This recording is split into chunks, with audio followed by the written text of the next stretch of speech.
Bueno, pero ¿qué serie es esta? Así sí, la historia de los mundiales de clubes, joder, ya ni siquiera me acordaba cómo hacer estos vídeos. Pero bien, hoy por fin regresó esta serie, luego de casi un año de inactividad. ¿Recuerdas cómo iba esta serie, Sailan? Sí, ¿cómo olvidarla? Habíamos quedado en la Intercontinental del 68. Bien, entonces ¿te parece comenzar hoy con la del 69? Sí, vamos. Copa Intercontinental de 1969. En esta edición, los equipos participantes fueron el Milan de Italia, y Estudiantes de La Plata. Esta, fue la edición número 10 de la Intercontinental.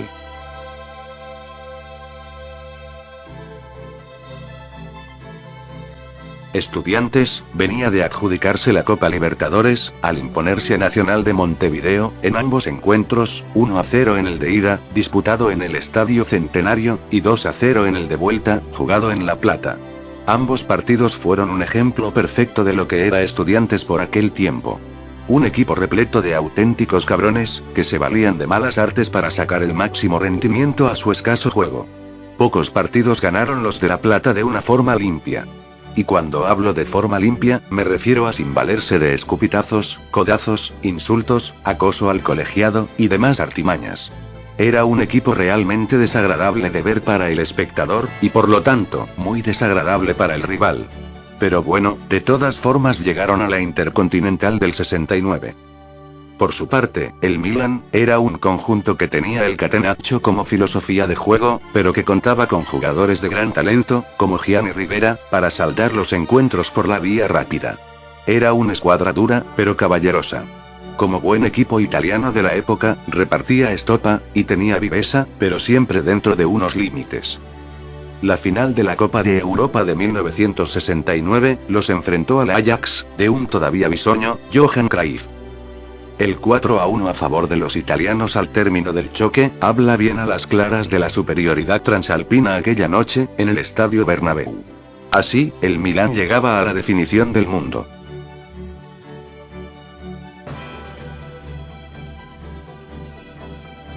La Intercontinental entre argentinos e italianos, a doble partido, se presentaba con un claro favoritismo transalpino. Los tanos, eran superiores tanto individual, como colectivamente a los de La Plata, pero no debían confiarse en exceso, ante unos argentinos con más ases en la manga que un trilero. El partido de ida se jugó en Milán, y los rossoneri, barrieron a los pincharratas del estadio Giuseppe Meazza. 3-0 fue el resultado final de aquel encuentro. Pocas veces Estudiantes había sufrido semejante baño de juego, y semejante marcador. El ambiente del estadio fue muy hostil contra los argentinos, y estos tomaron buena nota para el partido de vuelta.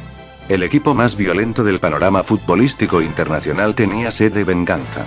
Los tambores de guerra empezaron a sonar. Los argentinos, en el fondo sabían que era muy difícil remontar aquella eliminatoria, pero no se iban a quedar con las ganas de patearle el culo a los italianos. El partido de vuelta en la Bombonera fue una simple excusa para masacrar al Milán, con un balón por el medio. No hubo fútbol aquella noche en Buenos Aires, sino unas sucesiones de entradas escalofriantes, agresiones, escupitajos, e insultos en lunfardo. El defensor de Estudiantes, Aguirre Suárez, dio las patadas, y codazos, que quiso hasta que el árbitro lo expulsó por romperle el tabique nasal a Combin. El jugador del Milán tuvo que abandonar el terreno de juego en camilla, y sangrando copiosamente. Por si fuera poco la lesión, el pobre Combin fue detenido por la policía argentina, que lo acusaba de desertor, al no haber hecho el servicio militar obligatorio en su país natal. Absolutamente surrealista. El jugador argentino, que había hecho la mili en Francia, no daba crédito a lo que estaba sucediendo. Finalmente, intervino el Ministerio del Interior del gobierno militar, y el maltrecho Combin pudo abandonar Argentina, sin pasar por la cárcel. Increíblemente, el portero argentino Poletti acabó el encuentro después de agredir, escupir, e insultar a varios rivales durante la final. Un auténtico escándalo, que acabó con 3 jugadores de Estudiantes en las dependencias policiales de Buenos Aires, siendo finalmente condenados a 30 días de prisión, por infringir la ley de espectáculos deportivos. La vergüenza de La Plata, acabó con un marcador de 2-1 a favor de los argentinos, pero con un marcador global de 4-2 para los italianos, que se alzaban así, por primera vez, con el entorchado Intercontinental. Así, podemos decir que Milán campeón. Estudiantes subcampeón.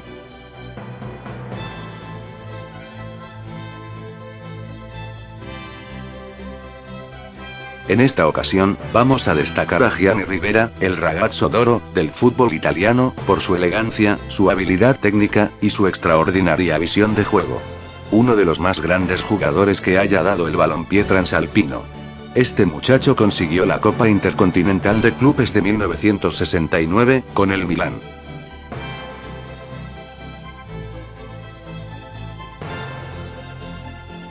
No es una curiosidad, pero justo ese año se comenzó a implementar la diferencia de gol, dejándose de lado el tercer partido ante igualdad de puntos.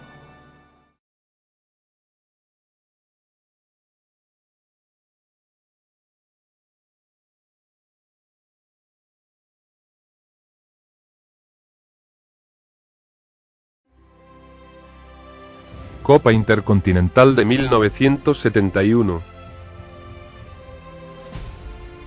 En esta edición, participaron el Nacional uruguayo, y el Panathinaikos griego.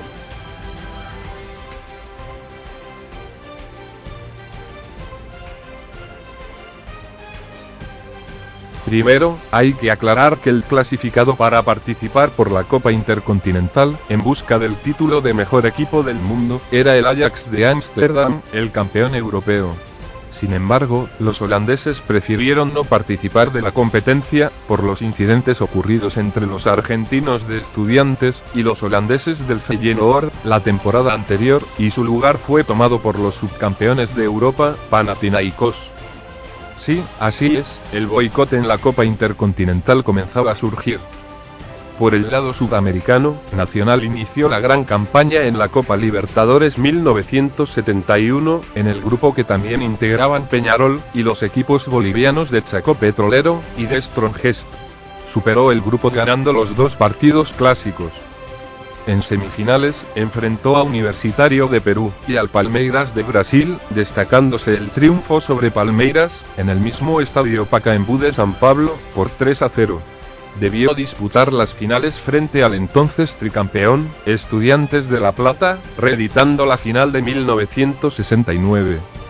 Ambos partidos terminan 1-0 con triunfo para el local. El tercer y definitivo encuentro se jugó en Lima, el 9 de junio. Un gol de Espárrago, y otro de Artime, de cabeza, sellaron el 2-0, permitiendo a Nacional obtener su primera Copa Libertadores, y clasificar a la Intercontinental.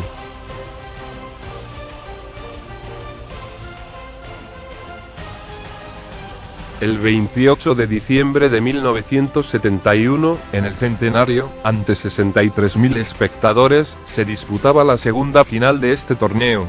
La Intercontinental del 71 no escatimó en novedades. Al estreno de Nacional, sumó por primera vez al subcampeón de Europa, el Panathinaikos de Grecia. Nacional dio la gran lección, jugó como este equipo sabía hacerlo. Con fuerza, con energía, con entrega, jugó con todo, como se dice vulgarmente, pero siempre dentro de las exigencias del fair play, siempre dentro de lo que permiten las leyes de juego, respetando al adversario, respetando al árbitro, que es lo mismo que respetar al público aficionado, y respetarse a la vez a sí mismo. Con 2 goles de Luis Artime, y sobre el final descontó el Panathinaikos, Nacional levantó la copa. Entonces, los pañuelos blancos volaban por el aire cuando el pitazo del escocés Mullan le daba a los albos su primera Copa Intercontinental. Así podemos decir que Nacional campeón, Panathinaikos subcampeón.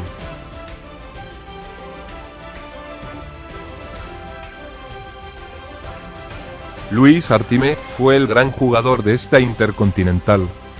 Marcando un gol en el primer partido, y 2 en el segundo, sirvió para darle al Nacional su primer título del mundo. Un verdadero jugador.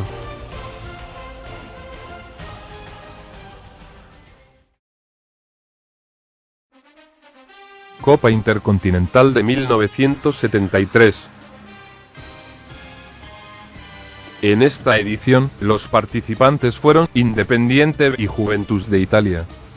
Inicialmente, la competición se iba a jugar en 2 partidos de ida y vuelta, como se venía haciendo desde su creación en 1960, pero Juventus, que inicialmente había rechazado participar en el certamen, finalmente solo aceptó jugar si la final se realizaba a partido único en un estadio neutral, como el Olímpico de Roma, para evitar viajar a Argentina, y evitar tensiones similares a las manifestadas en la edición de 1969. Ya saben muchachos, en Argentina todo puede ser lindo, pero llega el fútbol, y se altera todo.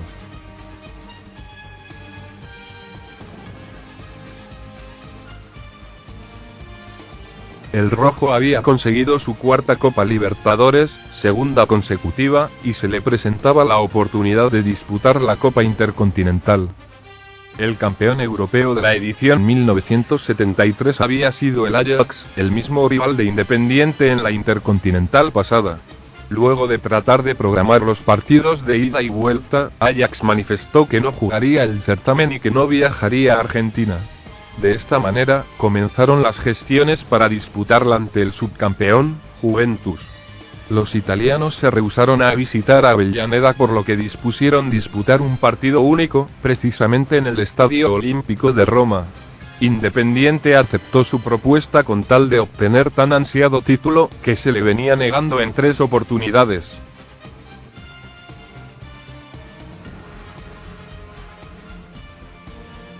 Con todos los condimentos a su favor, de la vecchia signora, partido único, jugando en su país, con el público a favor, Independiente veía muy complicada la victoria. Así, la final se disputó el 28 de noviembre, ante 22.500 espectadores, en el Olímpico de Roma. El encuentro comenzó con el equipo de Turín dominador, superando en velocidad a los argentinos y disponiendo de algunas chances concretas que no terminaron en la red gracias a la gran tarea de Pepe Santoro. El rojo no podía tener la pelota, por ende las chances de generar peligro eran escasas. El momento de mayor tensión se vivió promediando el segundo tiempo, cuando el árbitro belga, Alfred Delcourt, sancionó un penal para la Juventus. El sueño del rojo parecía esfumarse una vez más, pero Cucurella la tiró a la tribuna, y las esperanzas renacieron. Sobre los 32 se definió el partido a través de una auténtica obra maestra protagonizada por Ricardo Enrique Boccini y Ricardo Daniel Bertoni, quienes armaron una doble pared plena, de talento criollo, definida por el Boccia, con un toque sutil por sobre la salida de Dino Zoff. Los de la vecchia signora no tendrían tiempo para más. El equipo de Pipo Ferreiro apretó los dientes y aguantó como pudo hasta el final, llegando por fin a convertirse en campeón del mundo de clubes, con el mérito de haberlo conseguido como visitante, lo que le dio aires de proeza a la conquista. Así, podemos decir que Independiente de Avellaneda, campeón. Juventus, subcampeón.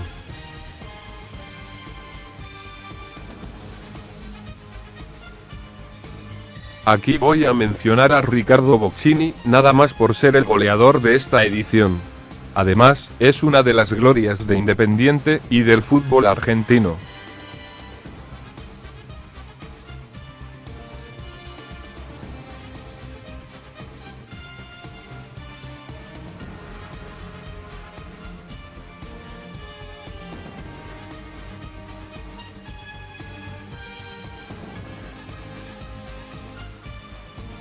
Copa Intercontinental de 1976. En esta edición, participaron los equipos de Bayern Múnich y Cruzeiro.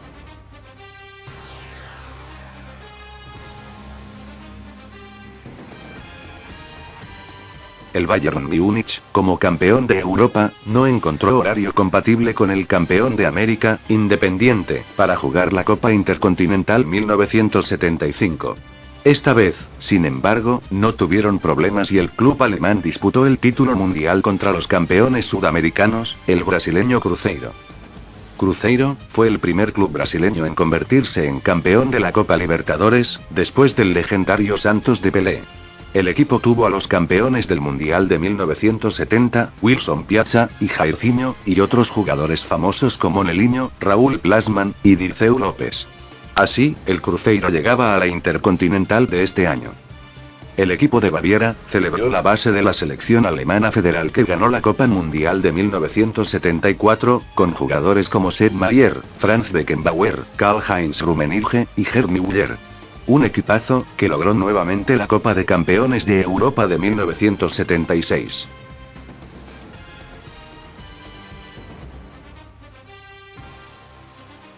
El primer partido se disputó en el Estadio Olímpico de Múnich, el 23 de noviembre. Este encuentro resultó ser clave, ya que los alemanes ganaron el encuentro 2-0. Los goles fueron anotados por Gerd Müller y Jupp Capellmann. Más tarde, en la vuelta disputada en el Estadio Mineirao, en Belo Horizonte, con 123.715 espectadores, el encuentro finalizó 0-0, coronándose así Bayern Múnich como campeón del mundo. Así podemos decir que Bayern Múnich campeón. Cruzeiro subcampeón. Bueno gente, después de tanto tiempo volvimos con esta serie, y ahora la mantendremos un poco más activa, pero lo cierto es que todavía falta mucho. Aún así, seguiremos a este paso. Público, nos veremos pronto. Dejen sus likes y compartan el video. Adiós, y fin de la transmisión.